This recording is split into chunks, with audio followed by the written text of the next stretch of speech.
BJP नेता की हत्या के पहले का वीडियो भी सामने आ गया है। इसमें आरोपी पहले रूपक सहनी का रास्ता रोकता है, थोड़ी देर तक बहसबाजी होती है और फिर गोली मारने की धमकी देता है। थोड़ी देर के बाद आरोपी बीजेपी नेता को बीच सड़क पर गोली मार जाती है। रे रुक्का तोरे पूछो जिंदा रेग मोन छो। अरे तू जिंदा रेग मोन छो मार दियो, सही मार दे तो मार दो, पक्का मार दो 100%। सच्चाई बात न दिन कथी ले झूठ मूठ के ओइ दिन हमरा घर पर तू थाना भेजली।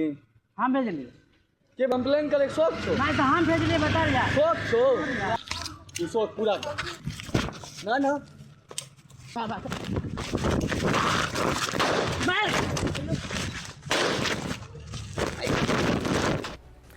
मृतक और आरोपी के बीच पहले से विवाद था, जिसका बदला आरोपी ने बीजेपी नेता की हत्या करके लिया।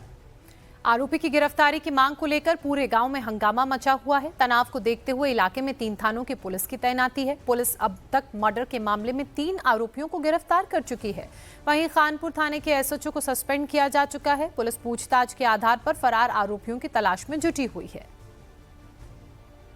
सैनी जी थे, उनकी गोली मारकर हत्या करने की ये बात सामने आई थी।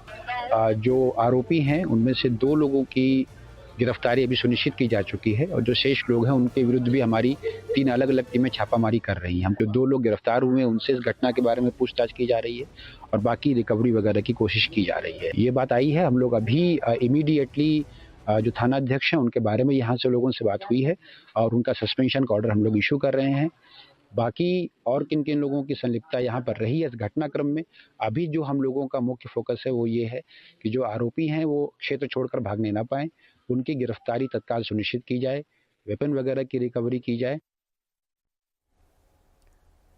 हमारे सहयोगी नीतीश चंद्र जुड़े हुए हैं। नीतीश, अभी तक तो अतिक्रमण के खिलाफ बुलडोजर चल रहा था, अब अपराधियों के खिलाफ भी क्या बुलडोजर नीति लागू की जाएगी?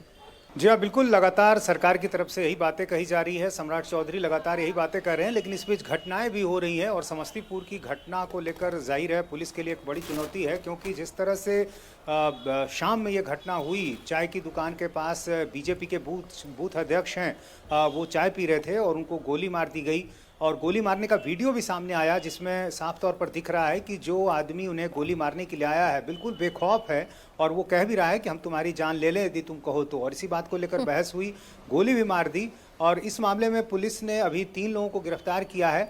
कुछ पुराने विवाद की बात पुलिस कह रही है। जो आरोपी है वो शराब के कारोबार से जुड़ा रहा है, तो अभी आगे जाँच जारी रहेगी।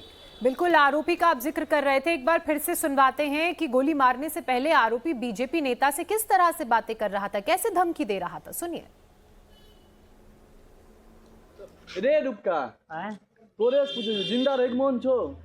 अरे तू जिंदा रेग मोन छो मार दियो, सही मार दे तो मार दो, पक्का मार दो 100%। सच्चाई बात न दिन कथी ले झूठ मूठ के ओइ दिन हमरा घर पर तू थाना भेजली।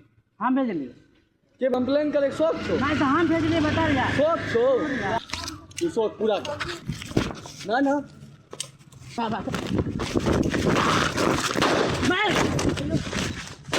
मारी और आरोपी मौके से फरार हो गया। नीतीश लगातार हमारे साथ बने हुए हैं। नीतीश, इस वीडियो में दोनों के बीच बातचीत को सुनकर समझ आ रहा है कि दोनों एक दूसरे को पहले से जानते थे और आरोपी इस बात से नाराज था कि उसके घर पुलिस भेजी गई थी। जी हाँ, बिल्कुल। और इस बात का जिक्र वो अपने बातचीत जो कर रहा है गोली मारने के पहले वो उसमें कर भी रहा है। उसकी शिकायत का उसको संदेह था कि इसी व्यक्ति ने पुलिस में बार बार उसकी शिकायत की है और इस मामले में पुलिस ने इसी परिवार से जुड़े एक लड़के को गिरफ्तार भी किया, जिसके जेब से कारतूस बरामद हुआ है, जिंदा कारतूस। 3 लोगों की गिरफ्तारी की बात अभी कही गई है और पुलिस का कहना है कि जो भी पुरानी रंजिश रही है, किस तरह का विवाद रहा है, इस पूरे मामले की छानबीन अभी की जा रही है। चलिए, शुक्रिया नीतीश आपका। पुलिस छानबीन कर रही है, आरोपियों की तलाश लगातार हो रही है और जिस तरह से ये घटनाएं सामने आ रही हैं, जाहिर सी बात है अब बुलडोजर की कार्रवाई भी आपको बिहार में देखने को मिलेगी।